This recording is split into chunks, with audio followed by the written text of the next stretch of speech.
It started with a notification. Motion detected, front door. I was still in his hoodie, hair wet from the hotel shower. And as I reached for my coffee, I saw the alert on my phone from his house. Not mine. Not ours. His. I clicked it. There he was. Lowell. Standing inside the living room, just watching. The camera caught him from the hallway, lit by nothing but morning light and that old dusty chandelier he refused to get rid of. He wasn't crying. He wasn't panicking. He was calm, too calm. A suitcase sat by the door. Mine. Already packed. He looked directly into the lens. Hi, Corinne, he said, like it was a voicemail. If you're seeing this, I guess you're still logged into my account. I froze. I heard what you told your friend. About needing more experiences. About how I'm safe. Predictable. A placeholder. You were on speaker. You didn't know. But I heard everything. He paused. Just long enough for my heart to drop. So I helped you out. The key doesn't work anymore. Your stuff is in the garage. I'm not mad. You wanted a new chapter? Consider this your prologue. Then he walked out of frame. That was the first time I realized I'd completely underestimated him. Let me rewind just a few hours. The night before, I was at a rooftop bar with my best friend Naomi. We were drinking overpriced martinis, venting about life, work, the usual. I let it slip, just once, that I didn't feel alive anymore. That I was scared I'd wake up married to a man I'd never been curious enough to compare. I thought I was venting. She laughed, told me I needed to test drive a few more roads before parking in Lowell's garage forever. I joked back, said something like, exactly, I just need to experience more before I settle down. That phrase would become the one that detonated my life. I had no idea he was home. I had no idea he was listening. Later that night, Naomi and I went back to her apartment with two guys we met from the bar. I didn't cheat. Not technically. But we flirted. A lot. We drank, laughed, took stupid selfies. I said things I thought no one would ever hear. Turns out, Lowell wasn't just watching the camera. He'd activated the mic. He heard me say I wanted something more dangerous. He heard me mock the way he folds towels. He heard me ask what it would feel like to be reckless just once. When I walked back into our house the next morning, my key jammed. I rang the bell. No answer. Then I checked my phone. That's when I saw the notification. And the video. And the second one uploaded just 10 minutes later. A screen recording of all the clips from the night before. Edited. Paused. Zoomed in. He'd sent it. To Naomi's boyfriend. To my sister. To my boss. Attached was a single line. She said she wanted experience. I figured she should start with consequences. I sat down on the porch in total silence, still wearing the hoodie of the man who just digitally dismembered my life with zero emotion. But he wasn't done. What happened next, what he left behind, what he scheduled to arrive at 6 p.m. that night, proved that no matter how quiet a man is, he can still burn your world to the ground without raising his voice. At 5:59 p.m., I was sitting in the driver's seat of my car, parked 3 houses down from what used to be our home, trying to decide if knocking again would make me look desperate or just pathetic. Then I saw the black van pull up to the curb in front of his house. No branding. No logo. Just a guy in a blue hoodie and gloves carrying a rectangular box like it was fragile. He rang the bell. I instinctively crouched lower in my seat. The door opened. Lowell didn't even lean out. Just took the box with a quiet nod and shut the door.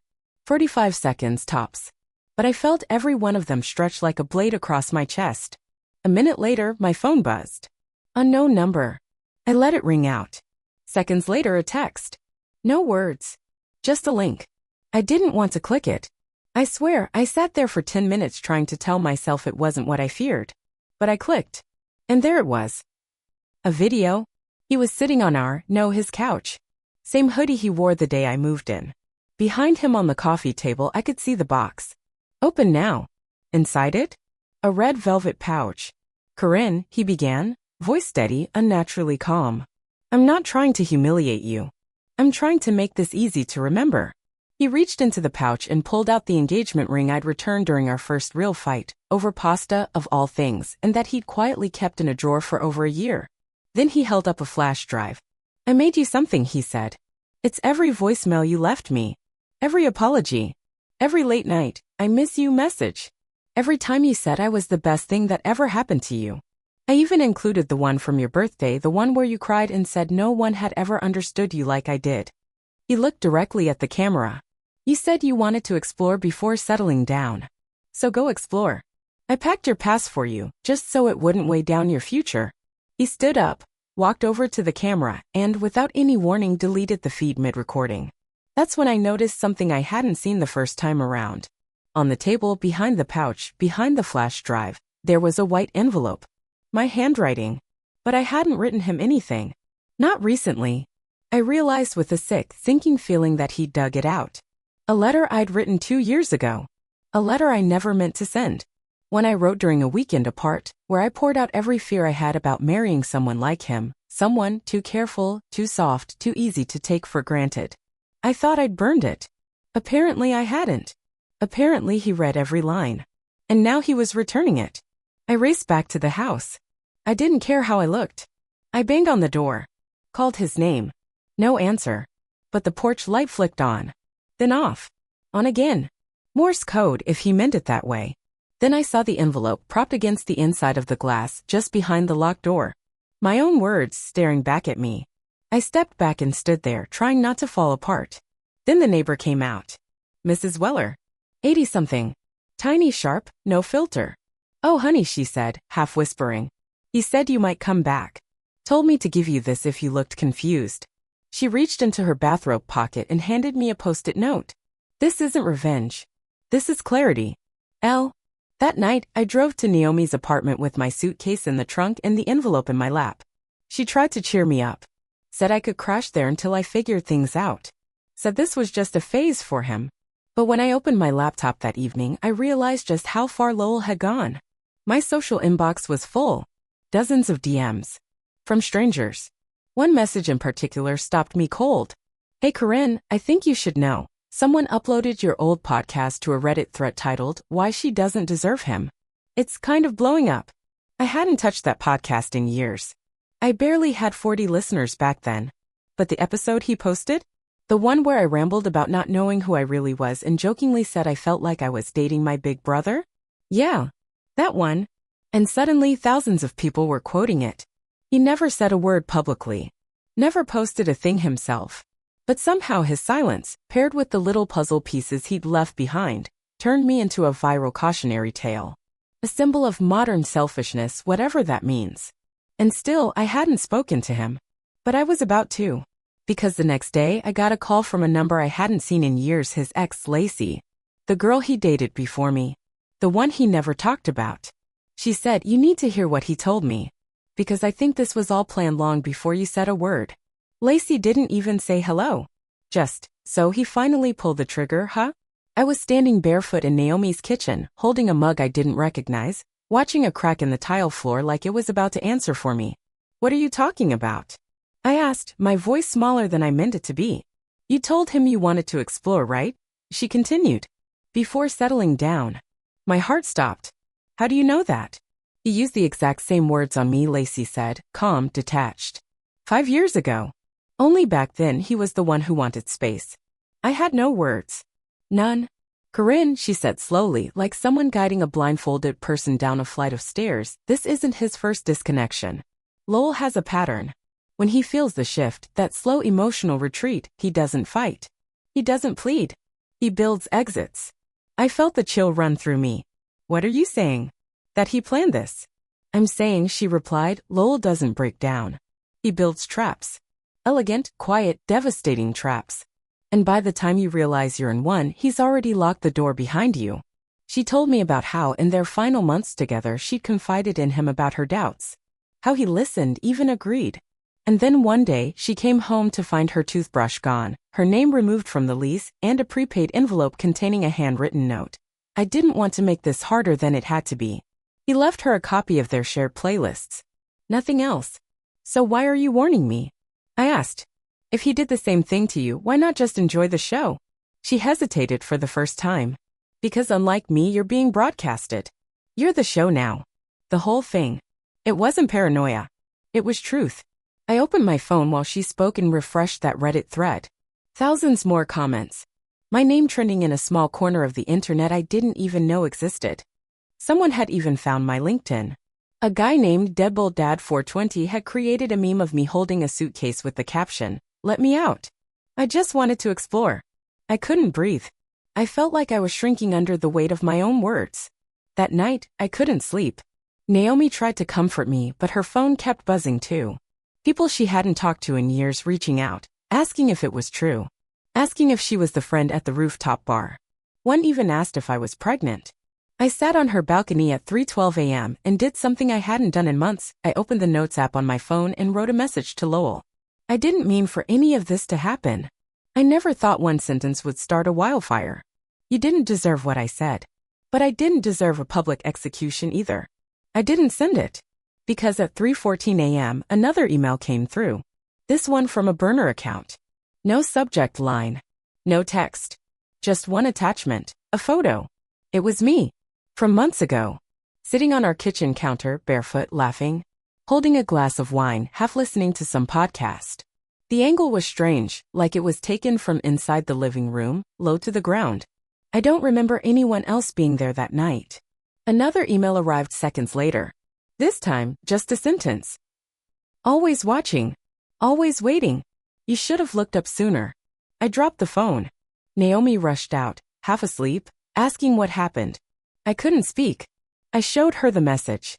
She stared confused. That's from your living room? Why does the floor look like?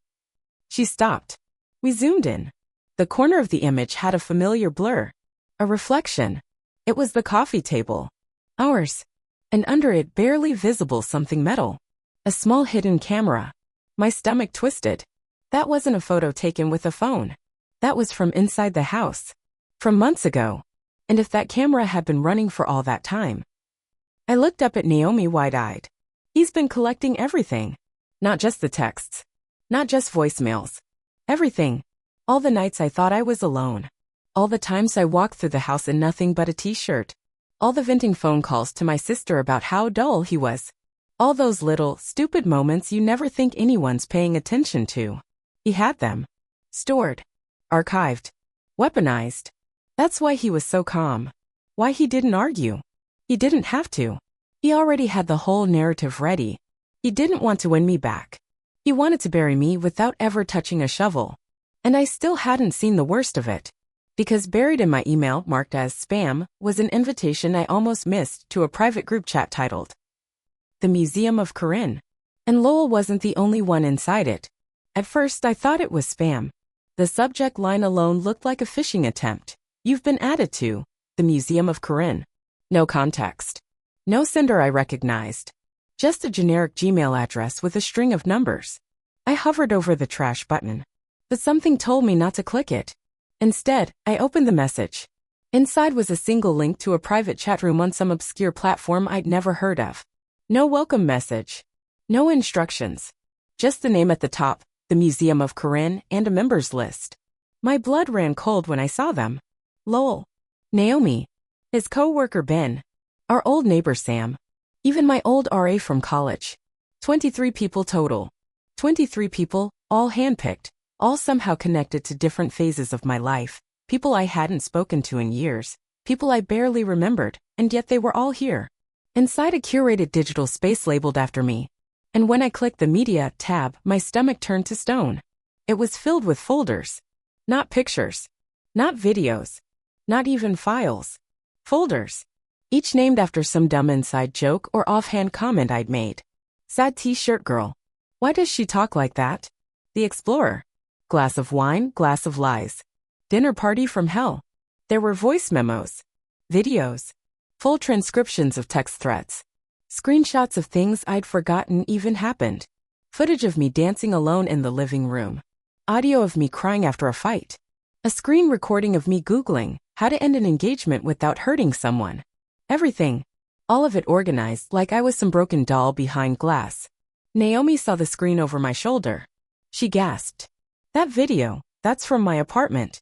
She pointed to a clip labeled She'll Come Crawling Back. We played it. It was me from 3 nights ago talking to her on the couch about how lost I felt. How maybe I didn't deserve Lowell. How maybe I'd ruined everything. And somehow someone had recorded it. Is this live? Naomi whispered. How are they getting this? Then I saw it. the tiny green light blinking at the base of her bookshelf. I stood up, walked over and found it. A pinhole camera tucked between the books. I stared at it like it might explain something. Naomi's face went pale. That was gifted by Lowell. Last year. For Christmas. He said it was a Bluetooth speaker. We ripped it out of the wall. I felt sick. He hadn't just locked me out of the house. He'd invaded every corner of my life without me ever knowing. And now he was sharing it with an audience. A hand-picked audience. People he knew would understand the subtext. The little humiliations. The slow unraveling. And the worst part? No one inside the group was calling it out. No one said it was cruel. No one asked if it had gone too far. They were laughing. Reacting. Rating moments. One person even dropped a fire on a clip of me practicing my maid of honor speech in the mirror in a robe. They called it performance art. Naomi tried to delete the email from my phone, but I stopped her. I need to know how deep this goes, I said. That night, I logged into the group again from my laptop.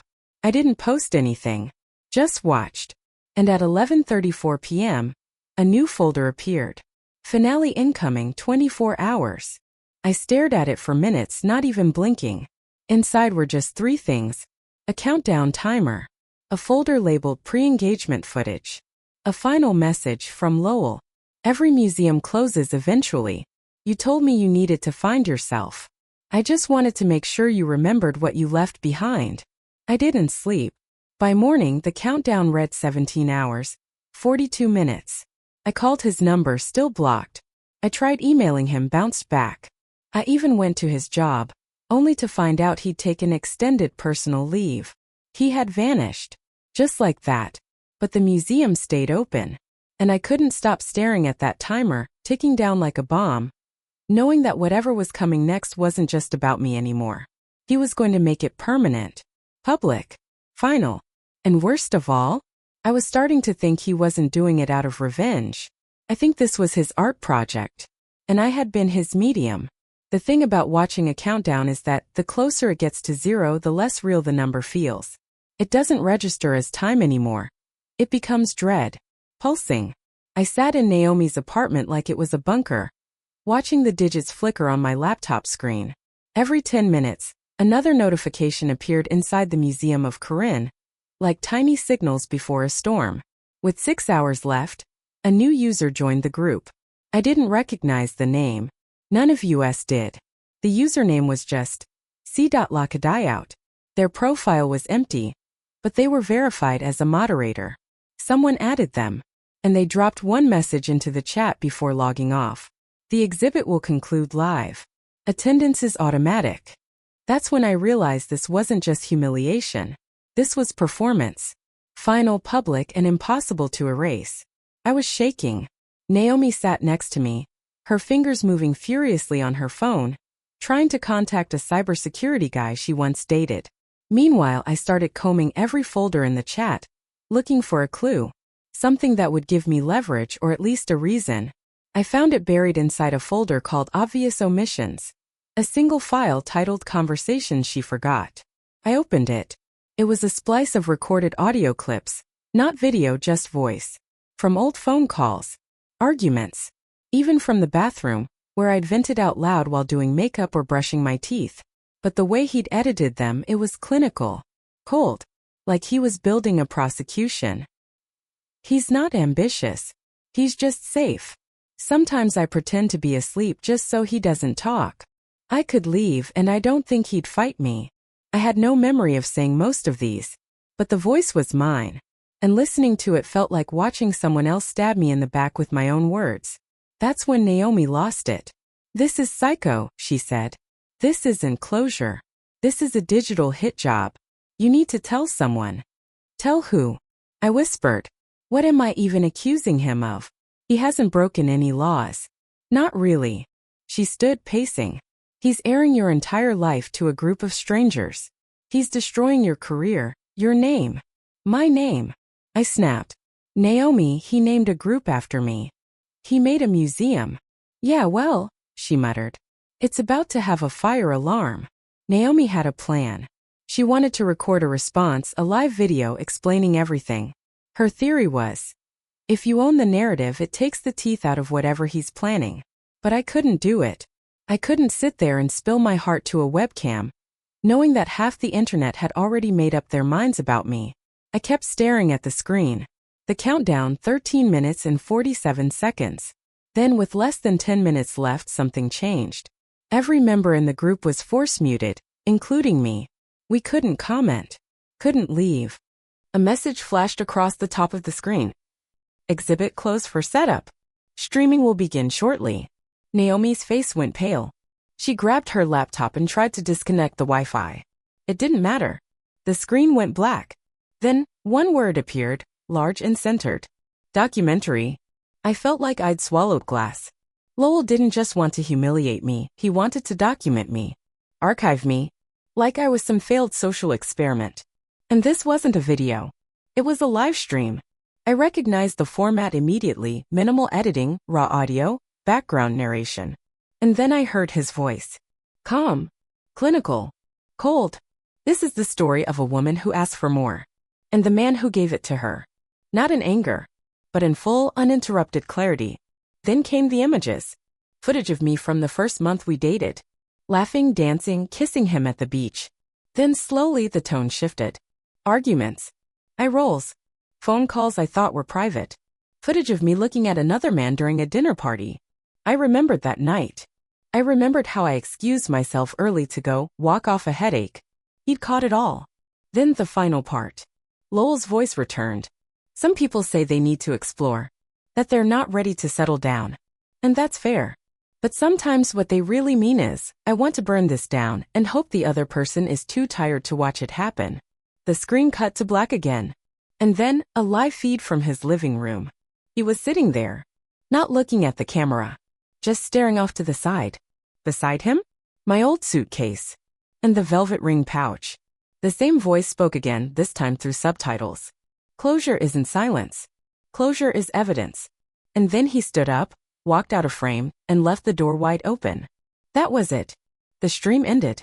Everyone in the group was removed. The server deleted. Every trace of the Museum of Corinne vanished like it had never existed. I stared at the screen. Just the desktop. Empty. Clean. Lowell had said nothing directly to me. Hadn't responded to a single message. Hadn't called. Hadn't shouted. He told the world my story and then vanished from it. I shut the laptop slowly. Naomi sat beside me stunned. That's it, she asked. It's over. I shook my head. No, I whispered. He's not done. He's just archived me. And somewhere out there I knew Lowell still had everything. Maybe not public. Not anymore. But tucked away. On drives. In backups. In folders named after inside jokes I'd already forgotten. He wasn't looking for revenge. He was building a legacy. 3 days passed. No more videos. No emails. No updates. Just quiet.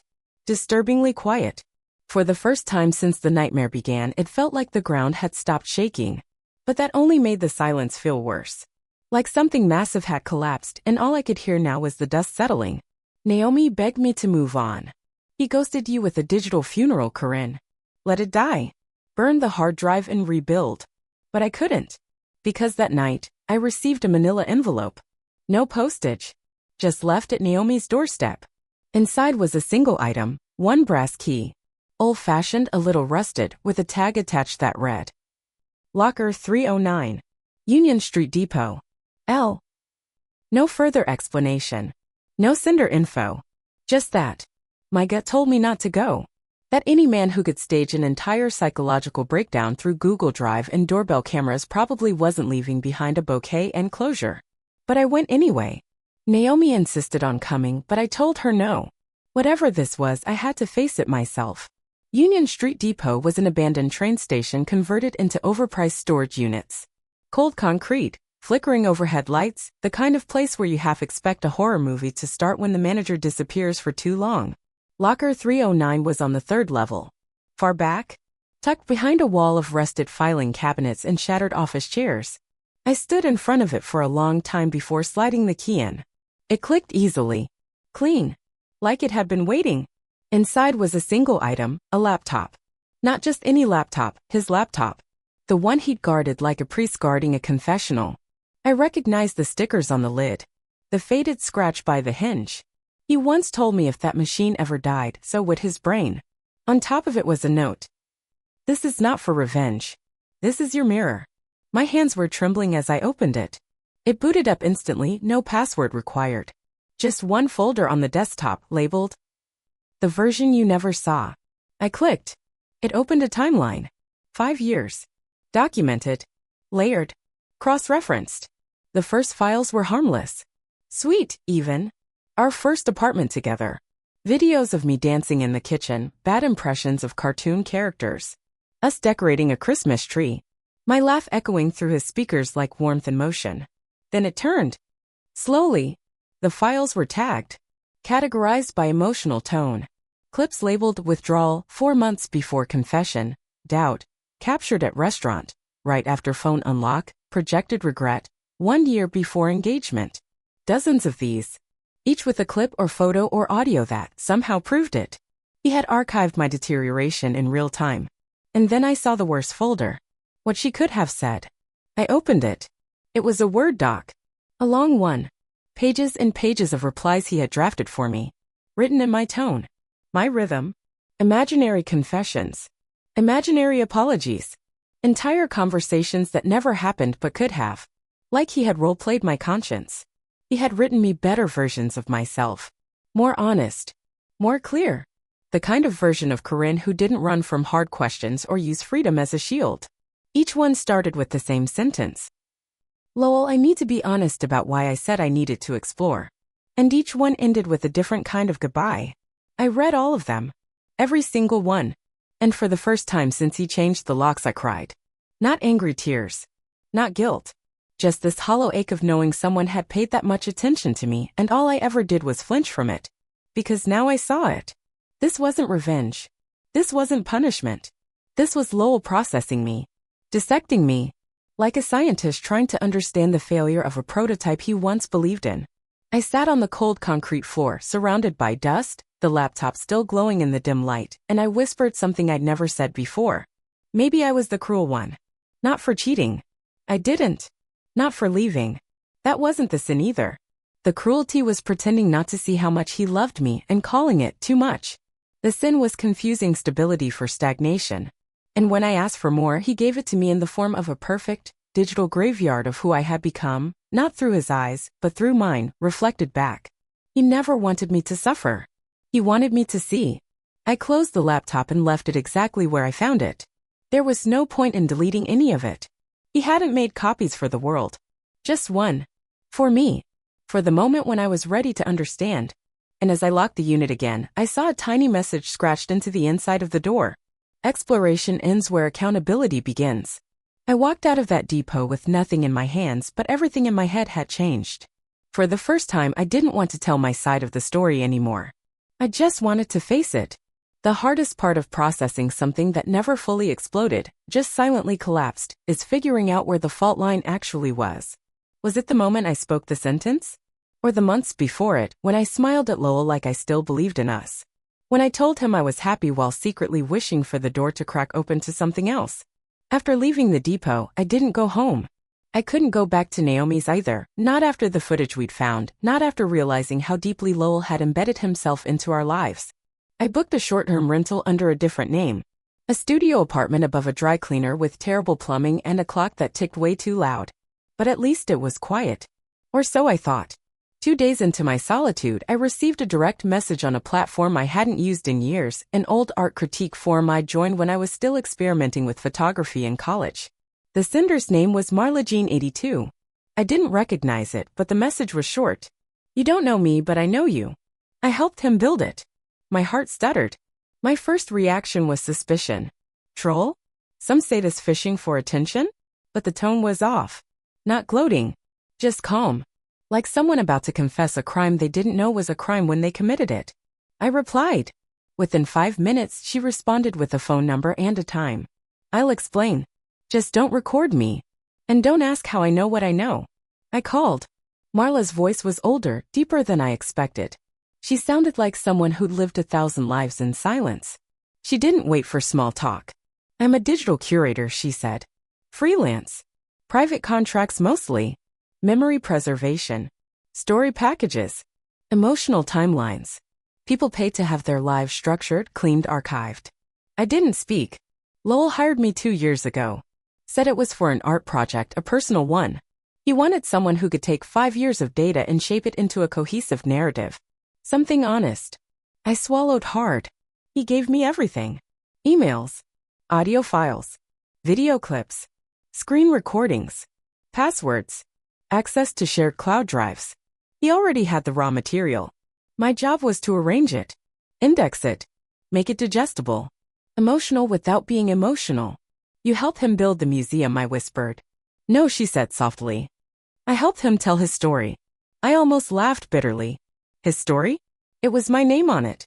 Your name, yes. But his silence, his grief, his refusal to argue. That was the framework.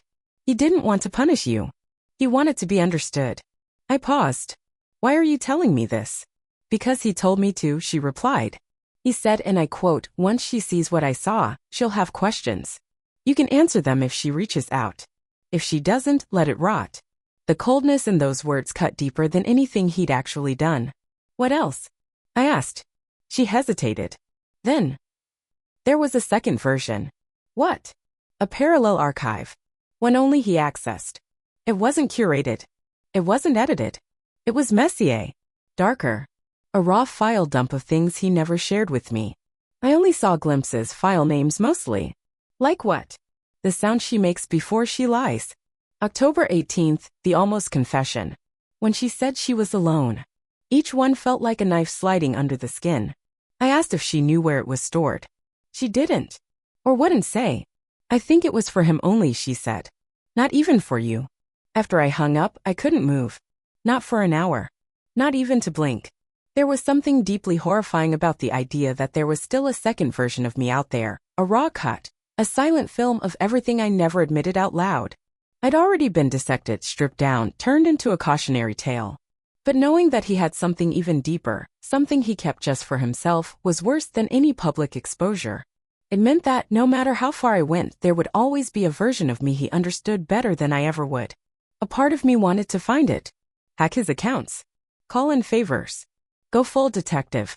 But another part of me, the part that still remembered how he once held my face with both hands and said, I hope I never have to unlearn the way I love you, wanted to let it go. Because if I found that version and it was worse than I imagined, I might never forgive myself for giving him the material. But then another message arrived. No sender. No subject. Just a sentence. There's one room left you haven't seen. Attached was a single GPS coordinate. The place? A remote cabin 2 hours outside the city.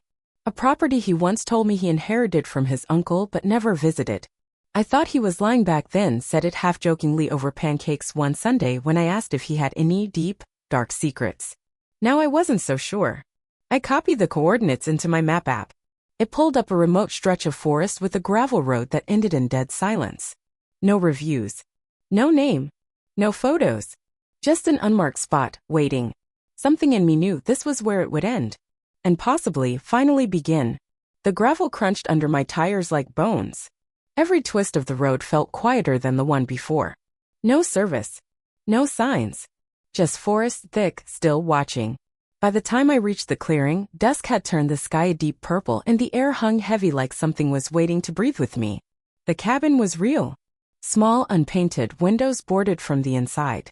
But the door wasn't locked. Just slightly ajar.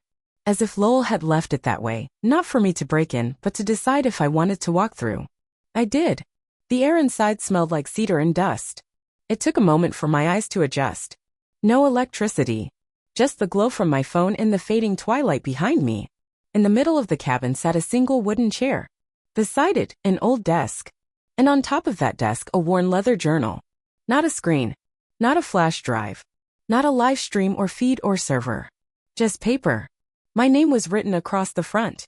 Inside, in his handwriting, were pages and pages of memories. But not the memories he'd shown the world. Not the digital autopsy of our relationship. These were different. These were the moments I had forgotten. The ones that didn't make it to Instagram or into a fight or even into my mind when I tried to recall the good parts. The second page read, I didn't make this for revenge. I made it because I needed to remember the parts that hurt too much to hold on to. Then came the memories. The time I fell asleep in the car while he drove through a snowstorm, and he never once stopped humming under his breath because he didn't want me to wake up scared. The night we got locked out of our apartment and danced on the sidewalk in the rain until the locksmith came. The Tuesday I cried in the shower and thought I was quiet, but he sat outside the bathroom door, whispering a story about penguins until I laughed. Every page was like being given back something I'd thrown away without knowing its worth. And then, the final entry. Corinne, if you're reading this, it means you chose to see everything. I don't know what that means for you now, but I want you to know what it means for me. I forgive you. Not because you asked, but because carrying the weight of someone else's confusion doesn't help anyone fly. You asked for more. And now you have it. I loved you fully. I let you go fully. And I hope, wherever you land, it's a place you chose with both eyes open, not just a reaction to what felt missing. I closed the journal. And for the first time since this all began, I didn't feel broken. I felt still. Outside, the stars had come out. I walked to the back of the cabin, where a small bench overlooked a silent stretch of trees. Taped beneath the bench was one last envelope. Inside, a Polaroid photo of the two of us from the early days. I was wearing one of his flannel shirts, barefoot, laughing so hard my eyes were closed. He was looking at me like I was the entire world. On the back, a final note. I kept this one off the internet. Some things deserve to live only in memory. I sat there until morning. No chaos. No timer. No museum. Just me. Whole. Awake. Clear. I didn't need to chase down the remaining files. I didn't need to expose or rewrite or explain. Because in that last room, Lowell didn't give me a punishment. He gave me a gift. The truth, yes, but also the permission to stop defending the parts of me I hadn't even been brave enough to face. And when I drove back into the city, I didn't look for him. I didn't call. I didn't ask where he'd gone. I didn't reopen wounds. Instead, I started something new. My own archive.